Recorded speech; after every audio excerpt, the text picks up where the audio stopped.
Broadcasting from the business capital of the world, this is the Podcast Business News Network. And welcome back, everybody. Many of us are dealing with this in our lives, and we haven't figured it out. Feeling stuck, like life is not moving forward. You maybe have some goals. You know a direction that you might want to go in, but you're not going in that direction. I had a conversation with a friend last night. He is stuck. Maybe we'll get to that today. Uh, but it could be anything, anxiety. It could be things from your past. What's holding you back from moving your life forward? You can't walk that journey alone. For that, there's a life coach. And she is just that and offers so much more in, I call the tool chest, the arsenal of modalities to help people. We're going to learn a lot today. Alex Dunn joins us here on the program. How you doing? I'm doing good. How are you doing today? Fantastic. Great to have you on here. Thanks for having me. The timing is amazing. And I'm thinking it's not about me and my world, but what I encountered last night with somebody I'm connected to is it seems like what we're talking about now. I believe things happen for a reason. Can I share that and get your feedback on it? Yeah. Yes, I'd love to hear. So he is a leadership coach. He's got training, he's got accreditation, presents well. He could be a male model. I mean, this guy, you see him walk in, it's like, oh, he's got it together. He doesn't. And Okay. I met him through a men's group. And we had a meeting last night and we all focused on him for like 45 minutes. He's got an event that he needs to put on soon because he paid for the rights from this leadership coaching organization, which at a kind of high level to put on the event. He is stuck. And we learned through discussion, which is what you do when you work with somebody, Mhm. that he doesn't know why he's stuck. Is it he's not sure if it's a fear of failure, a fear of success. He hasn't booked the venue. It's coming up in November. He has another one in January. He's just in floating mode. And we're like, get going. We'll help you. But he doesn't know why he's stuck. Do you hear that from people that you work with? So many times. And often people look so put together on the outside, but on the inside, they're really, really struggling. They're really struggling. Yeah. So I'm just Yeah. wondering if he's completely overwhelmed and he knows he's got A, B, C, D, the whole alphabet, the whole, so many things to do. But where do you start? So he might be in Mm. overwhelm, and that might be taking over and it might be fear related. I don't know where to start. I'm so overwhelmed. I've got so much to do, so many, things I've got to get done, to do with what he's doing and also his day-to-day life. Where do I start? And a coach can help with that. I Yeah. believe you're right. That sounds because like he has this different pieces of this puzzle for this event, and it's break off little chunks. And I even Mhm. connected him with a woman who I'm close to, who does what he does in some regards, putting on events. And I believe she was in the same situation. And that was a week ago. I said, "Did you call her?" He goes, we traded a text. Why didn't you call her? And she, as soon as I sent the text, she was like immediately like, yeah, no, no, I'll help him out right away. No problem. Um, I believe he is stuck, but there's got to be a reason, you know, Mhm. whether he can't start the engine or move forward or turn the car. Where do you think those things come from? Is it from our past experiences, childhood, and things like that that we're unaware It of? could be. Absolutely, it could be. And it sounds like he's in the fear response, which is, oh, I can show the hand model, but I don't think anybody else will be able to see it. So he's in the amygdala part of the brain, which is the fight and flight part of the brain, which is the fear response. So when you are in that part of the brain, it's really, really hard to actually see access the prefrontal cortex. It's really, really hard to access the rational mind, the logical mind, the wise mind, because he's in his fear response. So what I do with a lot of my clients that come with me and with the horses, I do equine assisted learning coaching as well. I get them back into their bodies. So I get them to be in the present moment because they're in a Mm. fear response and they're like, might be hypervigilant or in a panic mode, fear mode,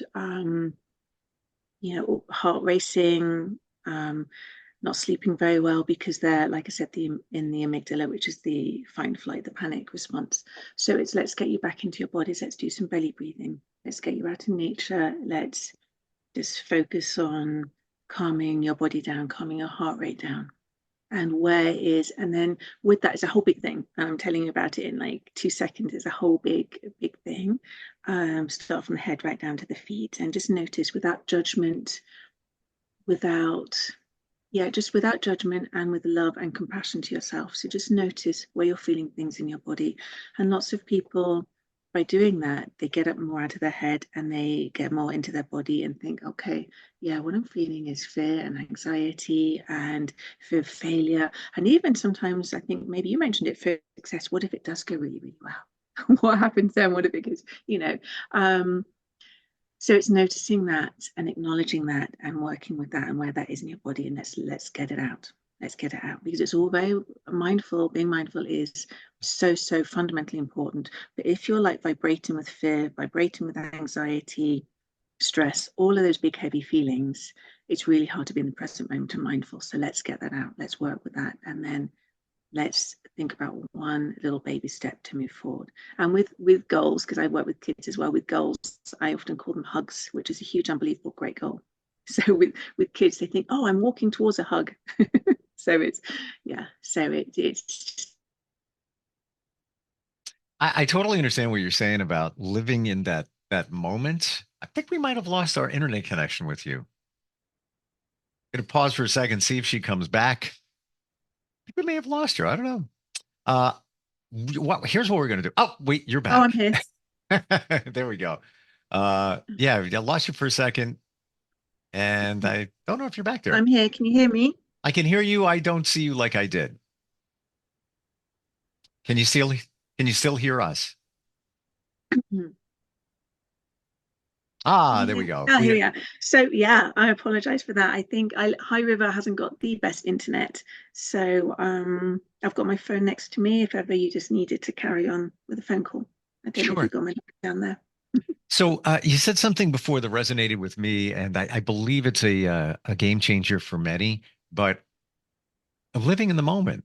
In my journey, it was about 4 years ago. I met somebody, and they said, "Why don't you ever live in the moment?" And I didn't even know what they were talking about. And it took me a few weeks to process it. But that once I did, if you're living in the past and living in the future all the time, but not in the moment, you're creating worry, doubt, instead of savoring what's here now. When you think about it, at this very moment, slice this moment right here at this moment, Yeah. everything's great. It's not like, right? Absolutely. I mean, it's hard to live in the present moment all the time. It's unless Sure. you're like a Buddhist monk or something. It's really hard to constantly be in that present moment. But being aware of it, being aware of, okay, what's going on for me right now? Why is my heart rate increasing? Why is this happening? And let's do some belly breaths. Belly breaths are, it sounds so simple, but they are so impactful. And the belly breaths I teach, and it's 4, 4, and 8. So you breathe in for 4, hold for 4, and out for 8. And there is scientific evidence around this, but lots of long words, which I can't remember. If you breathe out for double the amount of time you breathe in, it really engages and activates. It's called the parasympathetic nervous system, which is the rest and digest. Any belly breathing's brilliant. Box breathing's brilliant, but breathing out for double the amount of time you breathe in or longer it's so impactful. And when I do it, I'm just like, my body is almost like, oh, thank you. Really Do impactful. these techniques and the concept of living in the moment. And I completely agree with you that you can't always live in the moment, but we have a thing. It's a mind. It's always, it's all over the place. But do you find that when you're more intentional about living in the moment, when your mind gravitates to the future, to the past, that it's easy to reel it back in faster, as opposed to, the car turns to the future, the car turns to the past. Now you're like, oh, I got to get back here again. It just seems like it's faster once you're in the practice of doing it. Does that seem reasonable? Yeah, it's all about, you're 100% right about the practice of doing it. Because, some people, when they are in fight and flight mode, when they are literally surviving through the day, doing something like belly breathing, it's not even on their radar because they're literally surviving through the day. But once you get into the habit and the practice, as you said, of doing that, it really, really does help. And then you can build other things on. It's like I never call things like that tools, where people call a toolkit, but people are broken. So I never want people to think, oh, I need to get my toolkit out and think I'll do some belly breathing, go for a nature walk, do some exercise in my toolkit. I call it your strategies or emotional first aid kit. Because Hmm. people aren't broken. They don't need tools to so-called fix them. They just need some emotional nurturing strategies to help them. Do you So, feel that some people automatically do this? It's just part of their nature. It's in their DNA where, I look at other people and it looks like nothing bothers them. It just rolls off their shoulder. Everything's fine. but Everything's fine. you've got it. It looks like this guy you were talking about last night. It Well, probably looks like he's all put together. You have no idea what goes on inside. And yeah. there's a couple of things there. So what I also teach and invite, it's always an invitation. What I teach and invite is we are, as you said, in our heads so much of the time. Let's be kind. Let's be kind to our thoughts. Let's be kind to ourselves because if you say negative things about yourself and your self-belief and that inner critic that's there so often for so many people, some people, you don't want that to become part of your belief system. Mm. So let's be kind and nurturing to our thought system, and then that's where our belief system will be. And another thing you said about, do I ever see anybody that is in the present moment? You see a toddler having a temper tantrum. They're in the present moment. They're mad. They're angry. They didn't get that lollipop, that sucker from the supermarket that they wanted, or something like that. They have a tantrum, and then they get it all out of their bodies. They don't hold on to it, and they kind of, that's it. Whereas as parents, we might be reeling from it for days after. But kids, they let it out. And same as animals, actually, which is why I use horses in this practice, because horses, they are present all the time. They are present. They don't think about what they did a few minutes ago or what they're Mm. doing in a few minutes' time. They just are, and they are great teachers for us. And if they have a sudden shock, like I don't know, let's think an aeroplane flies past, a really loud aeroplane, or a car backfires and they get startled, they might have a shake. They might shake it off, and literally they're shaking it off their bodies. So that's Mm. another thing I do. It's shaking, stomping, or let's go for a stomp, let's go for a walk, let's stomp, let's run, let's get it out. So horses are great teachers, and it's just being kind to ourselves and listening to your body. And I've also got to be aware, we've also got to be aware of that for some people, being in your body is a scary place to be. That's why they live in their head, because some things that might be violated or some things that have happened to them, and being in your body is a scary place to be.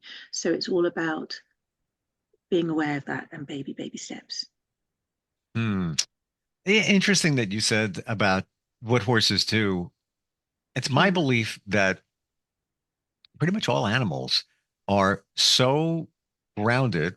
They have typically 4 feet on the ground and no mm, shoes on. I look at my dog, and when he mm-hmm. comes in from the outside, he shakes it off. And I Yep. thought of that, and initially I was like, oh well, he doesn't like his fur rustled up from the wind. Maybe that's it. And then I thought deeper. I'm like, no, he's changing the energy from the outside to the inside. Mm-hmm. There's more going on there than just him. Yeah. My fur's a little uncomfortable for me. Mm-hmm. I think it's the same thing what you just said with a horse, where Yeah. they hear a loud Absolutely. noise. So what was that? Oh, let me shake that off. Now I'm going to get back into my center. I'm going to Mm-hmm. recenter myself. Mm-hmm. Yeah, we can learn a lot. We can learn so much from animals if we just paid more attention.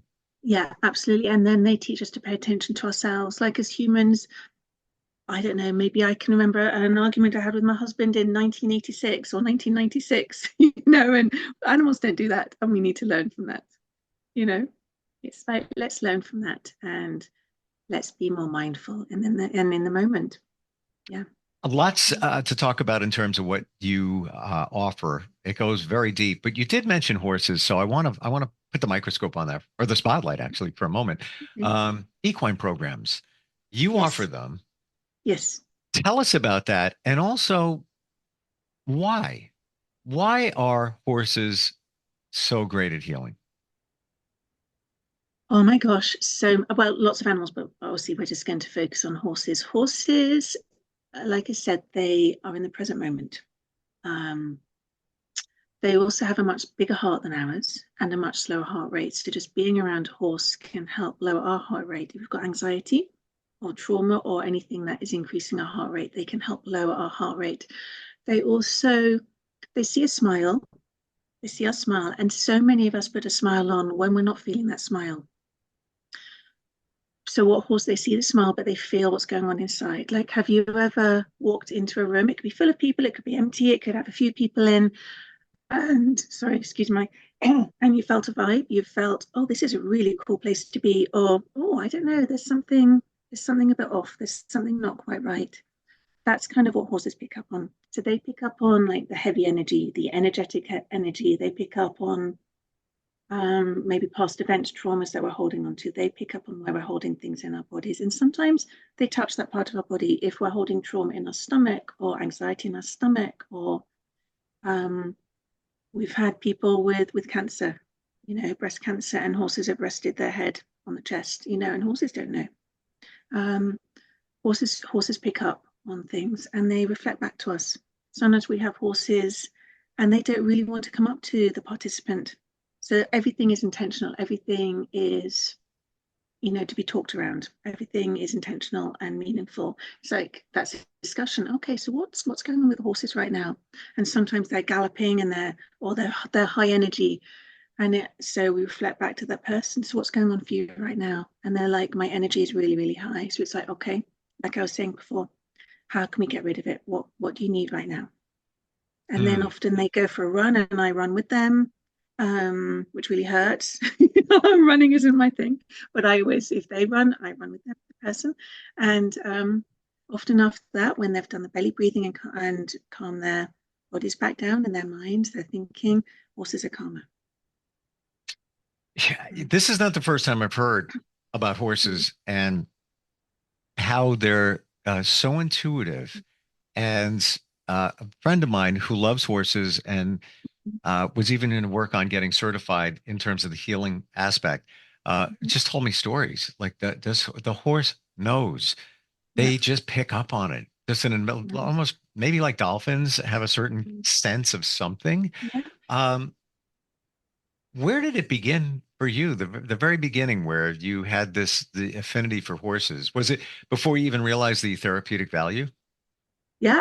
Yeah. I was having a tough time at school. I lived in London, in the UK. In London, obviously hard to find horses and before Google. Um, and I was having a really tough time at school. I was 14, having a really tough time at school. And my mum found a riding stables in London. And went from there. It was that was my love. And then I always wanted to be a counsellor, although I didn't know it was called a counsellor. And so I did my counselling training and I was doing the horses and I didn't know you could combine the two. And then I looked around and I found this amazing place called Serona Therapeutic Horsemanship in the UK. And I did some work with them and I was like, yep, this is it. This is it. Yeah, this is where Wow. it's at. And it's basically people who come out to us, not and obviously with my coaching business as well. People um with me, it's you can be who you need to be. There's no judgment. You can be who you need to be. And that's what we have. We've got 11 horses, about 40 acres, beautiful nature trail, cats, dogs, chickens, and people can be who they need to be. And we hold Wow. space for that. The horses hold space for that. We had one gentleman come out to us and a lot going on for him. And the horses came from the top of the field. We were outside the field. We didn't go in. And 10 out of the 12, sorry, 10 out of the 11 horses lay down. They came right up to the fence and lay down right by him, looking at him. And one horse always stands up to keep guard, so to speak, because they felt his heaviness. They felt how absolutely exhausted he was with life. I have no words. Kind of rare. Um, I see the visual. I can see that happening in my mind and how they picked up. And let's press the pause button for a moment there. Isn't it all about the energy? Mm-hmm. Mm-hmm. And we can say this Yeah. word, but a lot of people don't understand the concept and what's going on. I got to believe that those horses picked up on the energy he was sending, and 100%. and They it saw was his smile. Yeah, they saw his smile and they were like, uh-huh, yeah, I see a smile, but that's not what's happening on the inside. They could feel the weight. They could feel the weight. Yeah, yeah. you know. So I've Mm, never seen that before where that amount of horses and they were facing him, they were all close together, all just lay down. beautiful. Mhm. It's almost as if they were saying, "Hey, we want to help you. We're Yeah, here." they are. That's exactly what horses do. Hmm. And I'm a facilitator. I just facilitate and yeah, it is the horses and the participants. Yeah. Even the farm-like setting that you described, me personally, I could just walk out in the middle of that and stand there, and I'd be halfway healed because we have Yeah. so many distractions in our lives, worrying about paying bills, social media, technology, stresses here, there, and everywhere Mhm. that these animals don't. And that's why I believe that they're fully tuned into energy in general. And that's why they can do this. It's Yeah. just, why do they say, dog is Mhm. man's best friend? Because the dog knows. The Mhm. dog And it's already, unconditional. Yeah, pretty much right. unconditional. And sometimes we have sessions, I have sessions, and there's really no talking. It's not all about talking, excuse my voice, sorry. It's just about, and you don't have.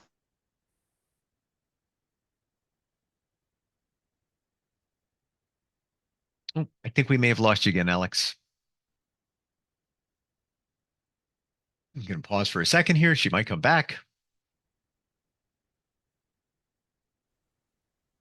And she's Did I back. lose you again? No. And she's back. Yeah. So Uh, where did you lose me? So yes, it's not about talking and talking and talking. yeah, Like I'm a counselor as well, and that's my talk therapy, sitting in chairs talking. sure. I have people coming out, and sometimes they're stood there for 45 minutes, 45, 50 minutes, and not a word is spoken. Do the belly breathing, and they just want to be. I don't fill the silences. You don't need Mm, to fill the silences. You wait for them. just amazing. And we're just about out of time, but I know on your website, one of the wellness modalities, if you will, you listed Mhm. gardening. Yes. Yeah. So underrated. Putting your absolutely just putting your hands in the earth. Yeah. Mhm. So I'll laser this very quickly, but I sold a house 2 years ago and completely redid the backyard. And I would get in the dirt. I would never wear shoes. I had the dirtiest feet you've ever seen. I don't really care. I would just walk outside in the grass, and I felt I looked forward to it, but I never realized why until recently that that's missing. So now I'll go outside where I am now, but I don't have a backyard to tend to at this time. In between houses, just where we are, Mhm. not a good time to buy in terms of everything. Um, and the men's group I'm with, one man in the spring wanted to uh, clean up his backyard, fix it up. He had health issues. He and his wife, he was going in for hernia surgery. So 10 men, myself included, went over there and we fixed his yard up. And Mhm. he said to me, "Thank you so much." And I'm on my knees going through the mulch and everything. And I said, "Mm-mm-mm-mm. Thank you for Yeah. allowing me to be in your Yeah. backyard and crawl Yeah. around on the dirt because it's so therapeutic." But we don't realize it. We don't Mhm. understand it. We don't until you do, and I Yeah. guess there's the ultimate in grounding. Yeah. You have so much you offer. Talked about a lot today. So much more to talk about next time we get together. Thank you. Alex, how do we find you? If somebody, and a lot of this, sans the horse part, can be done Mhm. virtually. How do we connect with you? So I've got the website. Shall I tell you what the website? Yeah. Please do. Yeah. So the website is www.eeal.ca, or you can Google Eunoia, equine assisted learning. So Eunoia is Greek for well mind, beautiful thinking. So and you can email me as well on Eunoia, EAL gmail.com. Wonderful talking with you. Thanks for making it clear for a lot of us what's going on up here and how coaching and these other modalities and therapies can support us. And lots more to talk about next time we get together. Thank you again. Thank you so much. Thank you. Take care. You too. Be kind to yourself. Funny you should say that, because I do a radio show. I've been doing radio literally paid since I was 17. And on the radio show, I play music. I'm on every day. The last thing I say on that show before I play another song is be kind to yourself and others. Yeah. Wow. There you go. Synchronicity. Yeah. We're vibing. And that's we are vibing. We're vibing. All right. Appreciate you. And we'll catch up next week. Okay. Thank you very much. We'll be right back. Bye. Are you looking for even more of the podcasts and hosts that you love? The Podcast Business News Network is proud to announce that you now have even more ways to listen live. Check out the MyTuner Radio, online radio box, and Simple Radio apps on iOS and Android, or find us online. Search for Business News Network on mytuner-radio.com, or search Podcast Business News Network on streama.com and onlineradiobox.com/US. Take your podcast on the go and don't miss a minute of the action.